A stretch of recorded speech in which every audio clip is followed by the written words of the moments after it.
जिसे पाने का जिसे पाने का मेरा सदियों से सपना था।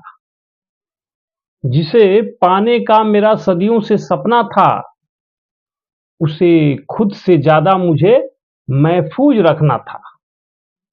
जिसे पाने का मेरा सदियों से सपना था, उसे खुद से ज़्यादा मुझे महफूज रखना था।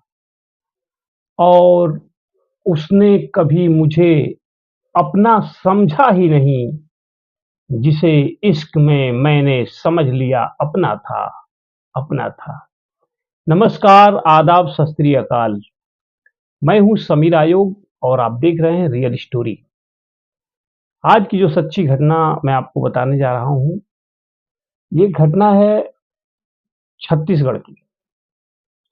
दरअसल 9 जुलाई 2024 को एक रांची का रहने वाला, झारखंड रांची का रहने वाला वसीम अंसारी, जो कि सऊदी में काम किया करता था, विदेश में जाकर के पैसे कमाने के लिए वो विदेश गया था।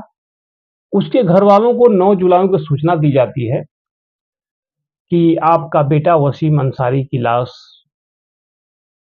एक बैग में भरकर, 2 बैगों में अलग-अलग, किसी में सर धड़ था, किसी में अलग-अलग पार्ट्स, हाथ पैर काट करके, यानी 2 बैगों में छत्तीसगढ़ के इलाके में मिली है।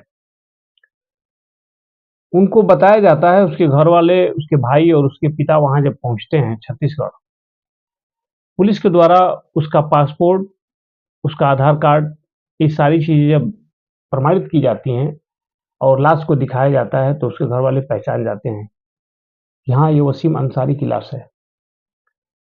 मगर उनको हैरानी इस बात से थी कि ये तो सऊदी गया था, फिर अचानक ये यहाँ कैसे आ गया। पुलिस द्वारा जब पड़ताल की जाती है तो पता चलता है कि 2 जुलाई को ही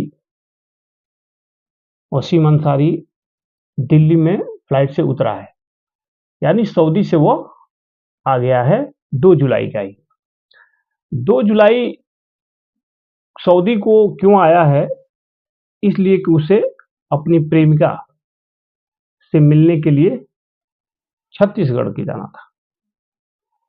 छत्तीसगढ़ के बिलासपुर इलाके में वो अपनी प्रेमिका से मिलने दिल्ली आता है और दिल्ली से छत्तीसगढ़ के लिए चला जाता है और वहां अपनी प्रेमिका से वो मिलता है। प्रेमिका नाबालिग है, 17 साल की उसकी उम्र है। और वो जब उससे मिलने के लिए जाता है तो उसके साथ रहता है। और 9 जुलाई को जब उसके साथ वो घर में था, तभी पिछले दरवाजे से जो प्रेमिका है वसीम अंसारी की, वो प्रेमिका बताती है, जब पुलिस ने उसको अरेस्ट किया है उड़ीसा से, इन दोनों को, तो वो बताती है, जब पुलिस ने जब इसको छानबीन शुरू की तो ये लोग जो है उड़ीसा भाग गए थे।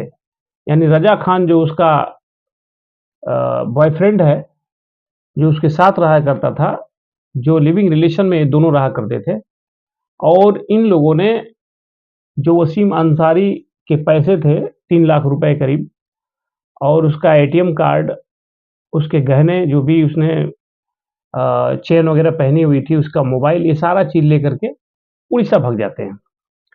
जब पुलिस इस नंबर को पता लगाती है कि आखिर में हत्या हुई है, तो ये आया किसके पास था, ये सारी चीज़ों का जब छानबीन किया जाता है, तो उस लड़की का पता से लगाया जाता है और लड़की उड़ीसा से, पुलिस ने रज़ा खान, उसके जो लिविंग पार्टनर है उसका, और इस लड़की को पुलिस ने गिरफ्तार कर लिया है।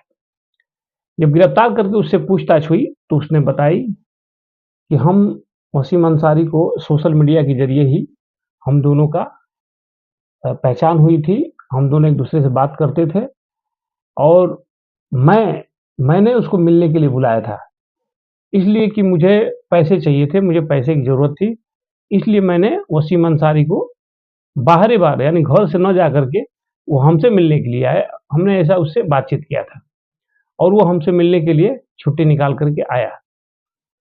और मैं, जब वो हमारे घर में था तो 9 जुलाई को ही मैंने अपने लिविंग पार्टनर को बुला करके हम लोगों ने मुर्गा काटने वाला जो चाकू होता है, वो ऑनलाइन मँगाया था। हम लोग की पूरी प्लानिंग थी कि अगर वसीम अंसारी ज़िंदा चला जाएगा, तो शायद ये पुलिस को खबर कर देगा, हम लोग पकड़े जाएँगे। तो इसका जब हम सब कुछ सामान छीन लेंगे, तो ये चुप नहीं बैठेगा, इसलिए हम लोगों ने इसकी हत्या कर दी। यानी जो हमारा लिविंग पार्टनर था रज़ा खान, वो पिछले दरवाजे से हमने उसको बुलाया और उसने वसीम अंसारी पे हमला कर दिया और देखते ही देखते उसने उसको मार करके ढेर कर दिया। जब इसकी मृत्यु हो गई, जब ये मर गया वसीम अंसारी, तो हम लोगों ने सोचा कि इसकी लाश को अगर ठिकाने नहीं लगा दिया जाएगा तो हम लोग फँस जाएँगे। फिर हम लोगों ने प्लान किया और इसके टुकड़े काट करके 2 बैगों में भर करके हमने ले जाकर उधर फेंक दिया। जो नदी लगती है उसमें जब कुछ लोग देखे, पुलिस को उसने सूचना दी, यहाँ लाश किसी की पड़ी है। तब पुलिस ने आई और उसको निकाल करके जब देखा तो उसमें इसके पासपोर्ट और आधार कार्ड मिलने से पता चला कि ये फलाना जगह का रहने वाला है और ये फलाना जगह से आ रहा है। टिकट वगैरह सारी चीज़ उसके जो भी थे कागज़ पत्र वो मिले। दोस्तों, ये लड़की और वो लड़का जिन लोगों ने वसीम अंसारी की हत्या की है, ये दोनों पुलिस की हिरासत में हैं, पकड़े तो जा चुके हैं। लेकिन कहीं न कहीं ये जो आज के समय का जो प्यार चल रहा है, सोशल मीडिया पे लोग मिलते हैं, हम उसको जानते नहीं वो कौन है, क्या है, कैसा है। वसीम अंसारी भी उसी तरह अनजान था, एक लड़की से बात करता था, उसे मिलने चला गया, उसके साथ धोखा हो गया। तो किसी के साथ ये बात हादसा हो सकती है, वो लड़की हो, लड़का हो, आदमी हो, औरत हो, जो सोशल मीडिया के ज़रिए हमसे मिलते हैं, वो हज़ारों ऐसी कहानियाँ, ऐसे क्राइम आ चुके हैं, जो आप लोगों के बीच में रखे जाते हैं और भी नेटवर्क द्वारा रखे मिलते हैं आपको।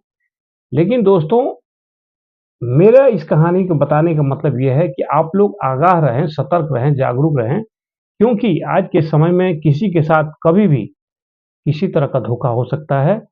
इसलिए सोशल मीडिया में जिस लोगों से आप बात करते हैं, उस पे उतना भरोसा ना करें, जितना कि वसीम अंसारी ने किया था। अगर वसीम अंसारी ने थोड़ा-सा भी शक ज़ाहिर किया होता, किसी अपने दोस्त को बुला लिया होता, किसी अपने रिश्तेदार को बुला लिया होता, बता दिया होता कि नहीं मैं आ रहा हूँ, तो शायद ये उसके साथ ये घटना नहीं होती। और ख़ास तौर से जो बाहर से लोग आते हैं, उनके पास पैसे होते हैं, उनके पास बहुत सारा सामान होता है, इसलिए वो बाहर से कभी किसी गैर जगह पे जाते ही नहीं, वो सीधे अपने घर जाते हैं। लेकिन वसीम अंसारी ने उस लड़की पे भरोसा किया था। उस लड़की का हम नाम पता नहीं बता सकते, इसलिए कि वो लड़की अभी नाबालिग है, 17 साल की लड़की है और उसने इतने बड़े क्राइम को अंजाम दिया है। वाक़ई दोस्तों, ये सोचने वाली बात है कि आज का समय जो है, वो किसी पे भरोसा करने लायक नहीं है और ना आप लोग करिए। सोशल मीडिया पे ख़ास तौर से जिसका हम बैकग्राउंड नहीं जानते हैं, उसके माता-पिता नाम पता नहीं जानते हैं, उसके यहाँ अनजान बनकर या किसी को बिना बताए हुए हमें मिलने जाना, उससे प्यार करना या उसकी बात को सुनना, उसकी मदद करना, ये सब कुछ खतरनाक है, खतरे से खाली नहीं है। दोस्तों, आप लोग सतर्क रहिए, सावधान रहिए, सजग रहिए और ऐसी घटनाओं से बचिए। सत्यमेव जयते।